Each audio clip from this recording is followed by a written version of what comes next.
We go to wikipedia.com and look up Saddam Hussein's son, Uday Hussein, and we read that Uday purchased or stole approximately 1,200 luxury vehicles, including a Rolls-Royce Corniche valued at over $200,000.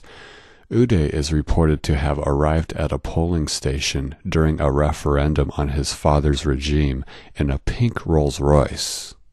Wow, pink Rolls-Royce. There are too many ridiculous stories about enemies of the United States, which points to these stories being lies used to justify war.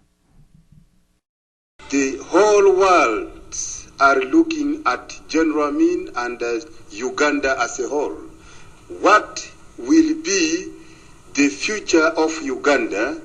The people are looking at this. Idi Amin was president of the African nation of Uganda in the 1970s. By the late 70s, he was notorious as a pathological psychotic killer. Ask yourself why anyone would want to lie about him. We look at footage from an early 70s French documentary on Amin to hear him in his own words.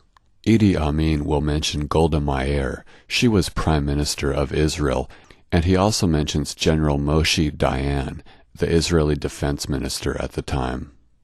But I'm trained as a paratrooper in Israel. But I have got a very good brain, and even General Dayan knows that I am very good field officer. You know Dayan very well? I know him, and He has been my friend. He has been giving me dinner, luncheon in his house. If I go to Israel, I used to stay with Dayan. He brings Air Force band playing for me. We stay together. But I must make it absolutely truth. The reason why I chased them from Uganda was because of the economy of Uganda. Uganda was going to be bankrupt. That is the reason why I chased away the Israelis. And you said you were friends with Golda Meir. Yes, because she used to give me very good entertainment when I go to Israel. Then you changed completely from an Israeli alliance to the Arab alliance. I changed from Israeli alliance because Israeli are criminals and that they are not trusted people. They don't tell the world the truth. They were taken to Palestine as refugees, and then they changed Palestine to become a state of Israel by force of arms given to them by Americans and the British. Idi Amin. Why would anybody want to lie about him? I came so close to the Arab because Arab found that I am most influential leader in Africa, in the continent, and also I am a leader who speaks the truth. Did your Muslim religion take part into your choice of the Arabs? It is not because of the Muslim, because the people who broke relationship with Israel, they are not only Muslims, they are Christians, but they have seen the truth, and everybody listen for me. And even in OAU, if I don't speak, every leader try to ask why, and I must speak like in a non-aligned conference in Algeria. I was not feeling well, I did not speak, but 15 minutes before the conference closed, I was brought to come and give a speech. I gave very good speech, including Castro broke relationship with Israel after my speech. So Idi Amin kicked the Jews out of Uganda. He allied with the Arab world. He gave international speeches against the Israelis. But there's more. Would you accept some Palestinian hijackers with their hostages in Uganda? The Palestinians? Yes, I read in the papers they were asking to be sent to Uganda or to Libya. If they are sent here, I will welcome them. But they are welcome.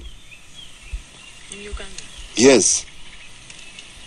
If they want to come to Uganda, they are welcomed in Uganda.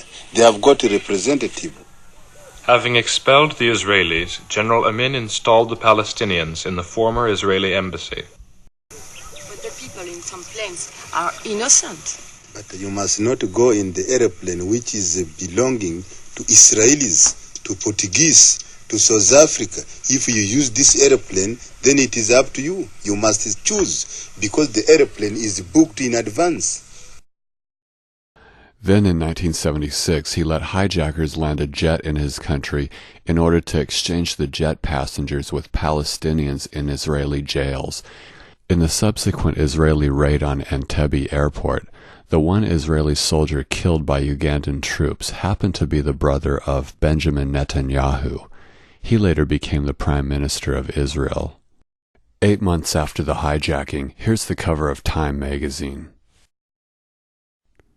In the article we read, "The prevailing sense of horror is perhaps best described by the apocryphal tale of a freezer in Amin's house that contains the heads of his most distinguished victims, including the former Chief Justice. From time to time, the story goes, Amin walks over to the freezer to lecture his frozen audience about the evils of their ways." It's not unlike the Buchenwald Shrunken Heads story.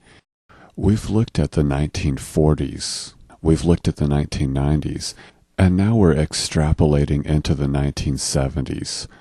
The USA, Britain, or Israel floated stories into the population as a way to depose Idi Amin.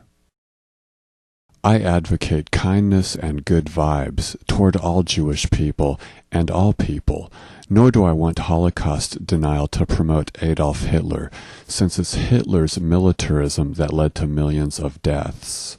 The reason it's important to debunk the Holocaust is because it and other stories of evil are used to justify war.